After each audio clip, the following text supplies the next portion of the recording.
O ano era 2007.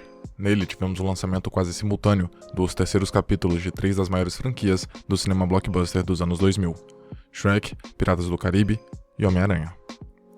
Com exceção de Shrek III, que não contava com o diretor e roteirista original dos dois filmes anteriores, Piratas do Caribe no Fim do Mundo e Homem-Aranha 3, foram desenvolvidos pelos mesmos realizadores, o que é comumente um bom sinal, pois espera-se que o mesmo nível de qualidade atingido em obras anteriores seja mantido, ou até mesmo superado, em uma nova sequência. No entanto, para os 3 casos, os produtos finais ficaram muito aquém do esperado, em termos de qualidade, apesar dos bons retornos financeiros.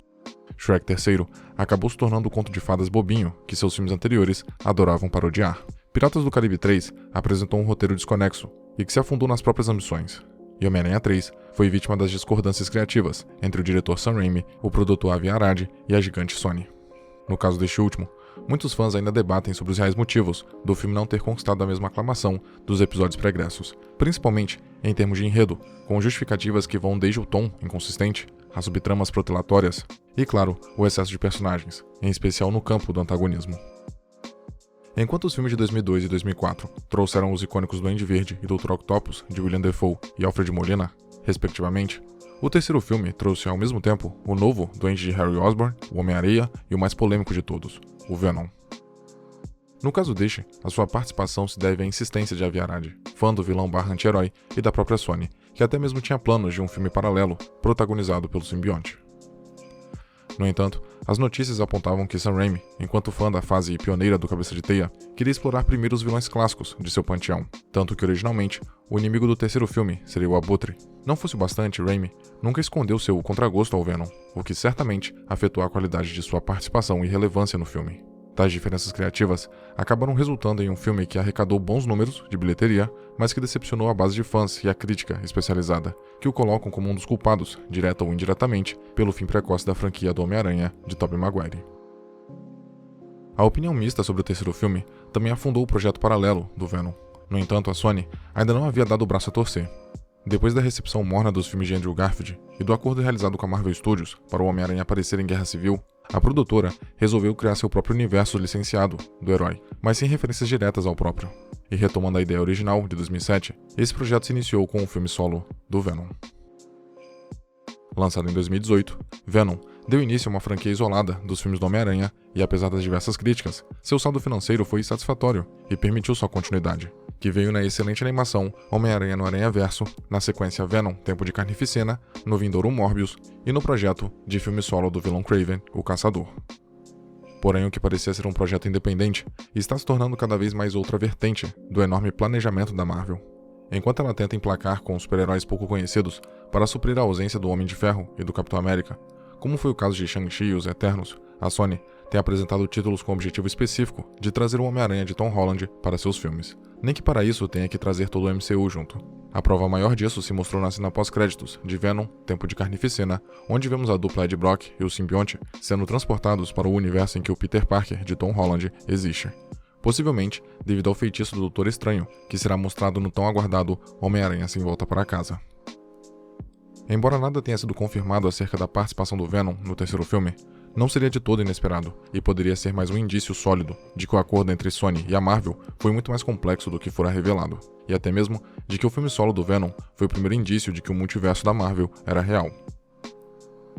Relembrando a trama do primeiro filme, vemos Ed Brock como um repórter investigativo bem-sucedido, mas sua personalidade petulante e afrontosa colocou tudo a perder. Além de ser demitido por ir de encontro a Carlton Drake, CEO de uma mega organização que realiza experimentos escusos, Ed perdeu seu grande amor, Annie, por ter usado evidências contra Drake coletadas por sua noiva, mesmo sem o seu consentimento. Vivendo um dia após o outro, Ed tem a chance de se vingar de Drake ao ser contratado por uma cientista, que não aprova os métodos usados pela empresa, e menos ainda, os experimentos com uma raça simbionte vinda do espaço, que já ceifou a vida de diversas cobaias humanas. Nesse cenário, Ed acaba sendo hospedeiro de uma das criaturas simbióticas, que se revela como Venom, e ambos desenvolvem uma espécie de parceria mútua para impedirem os planos de Carlton Drake e de um simbionte ainda mais poderoso e mortal, Riot. Seja pelos termos do contrato ou como uma mera estratégia de marketing, no filme não há qualquer menção aos heróis da Marvel ou aos grandes eventos ocorridos em seu universo, como a destruição de Sokovia ou o genocídio de Thanos. Nem mesmo temos qualquer referência ao próprio Homem-Aranha, que nos quadrinhos tem papel fundamental na origem do vilão. Na revista The Amazing Spider-Man, número 300, Peter descobre que um novo inimigo, com um traje semelhante ao seu, invadiu a sua casa e deixou Mary Jane em pânico. Isso o faz lembrar de seu velho traje preto, obtido durante as Guerras Secretas e que era na realidade um simbionte que queria se apossar completamente de seu hospedeiro. Peter acreditava que o simbionte havia sido destruído quando se libertou do traje graças ao barulho do sino da igreja, pois o som e a alta temperatura são mortais para a criatura. Porém, não só o simbionte estava vivo, como se apossou do corpo de Ed Brock, um repórter freelance fracassado que culpa o Homem-Aranha por ser considerado uma fraude na profissão.